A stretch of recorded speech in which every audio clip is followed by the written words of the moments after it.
after I bought a house with a garden. My husband, Tom, and his mother, Mary, happily announced that his parents would be moving in with us. "They're coming too. If you don't like it, I'll make my son divorce you," Mary said with a smirk. I knew if she came, her horrible daughter would follow. They did this knowing I wouldn't like it. The thought of dealing with their daily harassment in my new home made me shudder. "No, I don't want to live with you," I said firmly.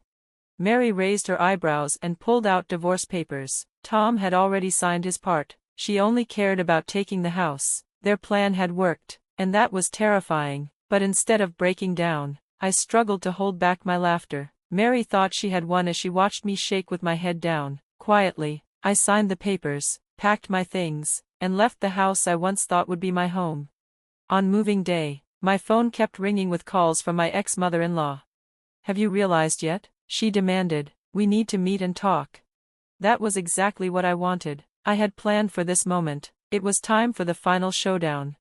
"My name is Sarah. I work at an advertising agency. I met my husband, Peter, through Max, a manager at a newspaper company. Max had helped me in the past, so I couldn't refuse when he introduced me to Peter. At 29, after 6 months of dating, I married Peter because he was persistent. Looking back, I regretted that decision. Peter's mother, Hannah, fooled me. She seemed sweet before the wedding, but once we were married, she revealed her true nature. "Sarah, what are you doing? I told you to weed the garden after washing the dishes," she'd yell daily. Her sharp voice echoed through the house non-stop, making me exhausted. Peter convinced me to live with his mother, saying she was old and had leg problems, but when I moved in, she walked just fine. She treated me like a servant, claiming it was a mother-in-law's job to train a daughter-in-law. Tom never helped. When I begged to move out, he made excuses. "Yeah, my mom's got a temper," he'd say with a grin. I started feeling anxious and depressed. I cried for no reason and felt sick all the time. A doctor diagnosed me with an adjustment disorder. Living there was destroying me. Even so, Hannah kept piling on demands. "It's your day off, but don't be lazy. Have you cleaned, gone shopping? Look for discounts first." "Please, Hannah, my head hurts. I'll do it later." "Don't argue. A daughter-in-law should obey. You're not a maid, but you must listen." The house was old and falling apart. Hannah wanted a new one and constantly pressured Peter. "This place is a rental, just once. I want to live in our own home, don't you, Peter?" "We can't afford it," he sighed. Annoyed with Peter's uselessness, she took out her frustration on me, cooking, cleaning, and errands. Despite me working full-time, I was miserable. 6 months later, things got worse. Peter's sister, Sophia, moved in after her divorce, bringing her child. My ex kicked me out because I cheated on him, she admitted with a smirk. She was just like Hannah, bossy and lazy. She refused to do housework and made me clean her room. "You wouldn't understand, Sarah. I have a kid. It's hard," she said, lounging on the couch all day. On weekends, she left her child with me and went to arcades. She had bad friends and drank during the day. Worst of all, she stole from me. One day, she handed me a small bag. Inside were my late father's cufflinks, ring, and vintage lighters. "What do you want me to do with these?" I asked, horrified. "Sell them, get a good price," she said casually. I refused. I gave them to Peter, unsure what he did with them. Soon, I noticed things disappearing. Then, I discovered Peter was cheating. A friend saw him in town with a younger woman. "I work all day while you're out with another woman," I confronted him. "It's not cheating, she just works at a massage parlor." Sophia laughed. Hannah shrugged. "A real man cheats," she said. "If you were a better wife, he wouldn't need to." That was the last straw. I had to act. Sophia and Hannah lazed around, demanding food. "Sarah, lunch isn't ready yet, hurry up." "Make it yourself," I snapped. "I've been working all morning." "Don't talk back, know your place." I wanted a divorce, but it wasn't that simple. Max had introduced me to Peter, and my boss, Arthur, told me not to embarrass him. Hannah knew this and used it against me. I was trapped. But soon, I got proof of Peter's affair. My friend provided evidence. The first step of my plan was done. Then, one night, Sophia found a housing catalog in my bag. "You're buying a house?" she asked, looking interested. Why were you going through my things? Ignoring my question, she showed Hannah and Peter. They were suddenly eager. It's a nice place, Hannah said. You should buy it, Peter. I'll even help a little financially. She wanted him to put the house in his name. Peter agreed. We'll buy it and move out.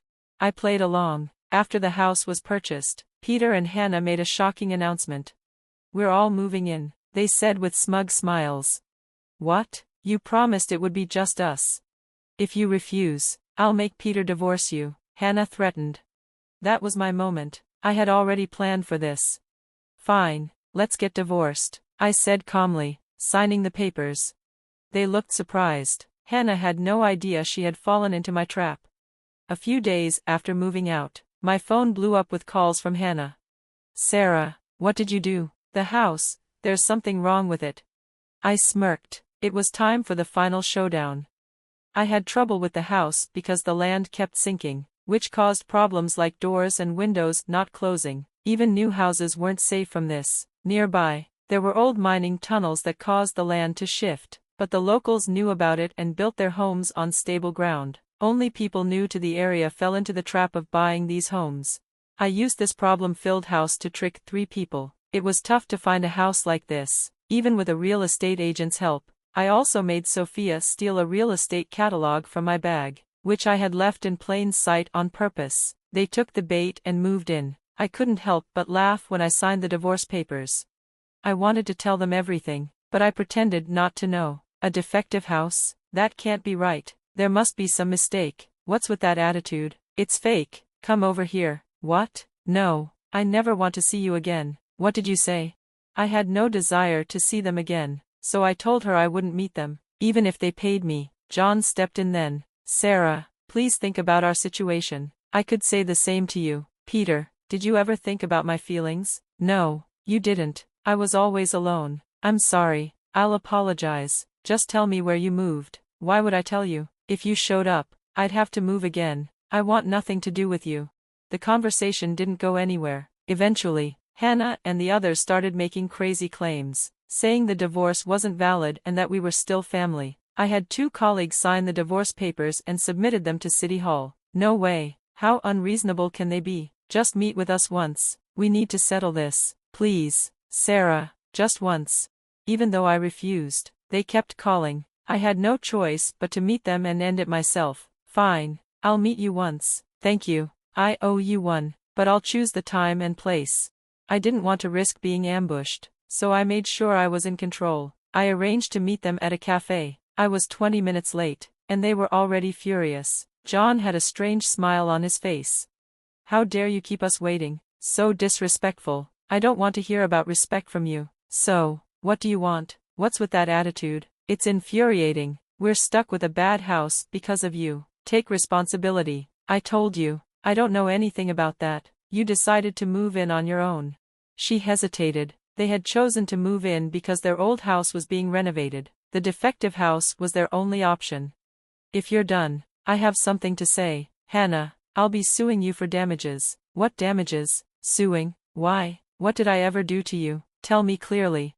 You mentally tortured me, and I developed an adjustment disorder. I showed them my medical diagnosis. The 3 of them stared at it. Hannah was especially shocked. She never thought I'd seen a psychiatrist. You never thought about how much your words hurt, did you? It was really painful for me. That's because you're weak. You were a bad daughter-in-law and deserved it, right? That's part of it. Calling me a bad daughter-in-law over and over is slander. Slander can lead to jail time or a fine. What? That's ridiculous. It's not ridiculous. You didn't realize how harmful your words were. You also threatened me a few times, saying you'd tell Arthur about the divorce. That's extortion. Wait, isn't that a bit exaggerated? It's not exaggerated. Extortion carries a penalty of up to 2 years in prison or a fine.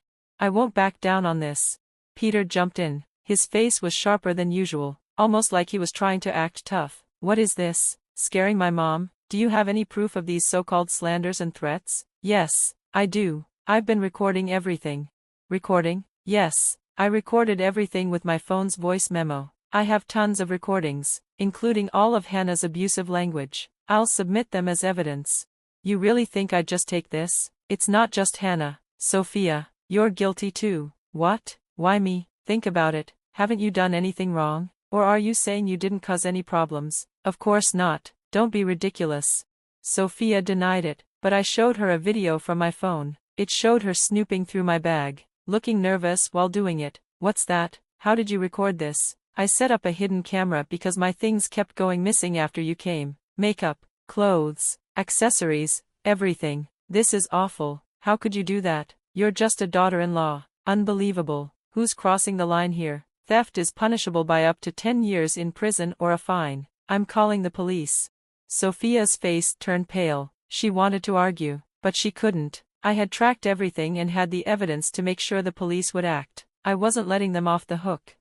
Then, it was John's turn. He backed down under my gaze. If there was anyone I couldn't forgive, it was him. A marriage is about mutual support, but John saw it as a battle from the start. Enemy? No, I never meant that. Please, believe me, I was just trying to help. With lies? John was a coward who always sided with whoever was stronger. He'd always been with Hannah and Sophia. If he had been a better man, maybe I would have stayed married. Maybe if he had said, let's just be the two of us, I would have considered it. You're a fair partner, Emma, right? What? How do you know? I have a friend who can find things out. I even have pictures of you and Emma entering a hotel. John panicked, trying to stop me from showing the pictures to his family. But why should I care? They already had no morals. I put my phone and diagnosis away after showing the evidence. They were defeated and drained. Knowing they could face the police, I was ready to call them, no matter what. I believe the police will come by. Don't try to run. It'll only make things worse. Don't follow me. Sarah, don't be so cold. We were married until recently. Yes, honestly, marrying you was a huge mistake. If you follow me, I'll press charges for that too. So, don't contact me unless it's absolutely necessary. I made a few agreements with them and left the cafe. They were left sitting there, defeated. Soon after, the news of our divorce spread at John's work. His affair and mistreatment of me became public knowledge. People at his work started treating him coldly, and he lost his job. Peter came to see me about a year later. He looked rough. Hannah and Sophia, they're barely surviving. They both have jobs now, but they miss the old life. They're always talking about going back to relying on me and you. Cutting ties with them was definitely the right decision. I thought he might argue, but he didn't. He apologized, saying he regretted everything. I was a fool. You were right. I should have been on your side. Your whole family has been out of their minds from the start. Please, let's be together again. I'll cut ties with them for real this time. Really? Too bad. I'm seeing someone else now. Even if I wasn't, I wouldn't take you back. When I said that firmly, John fell to his knees, but it didn't matter. I wasn't going to take him back. I left him there and went home. He never contacted me again. From what I heard, things didn't go well for Hannah, Peter, and Sophia. They fought all the time, blaming each other for their situation. Their house was full of shouting and broken glass every night. Eventually, they'd likely sell their house for almost nothing and end up homeless. As for me, I'm living a happy life now, thanks to my new partner. He's a kind man, and we're planning to get married soon. My first marriage was full of pain, and I still tear up sometimes when I think about it, but now, I feel warmth and comfort with my new partner. I've finally found where I belong. I'm grateful for my struggles because they've made me stronger and kinder to others. Now, I can live a positive life.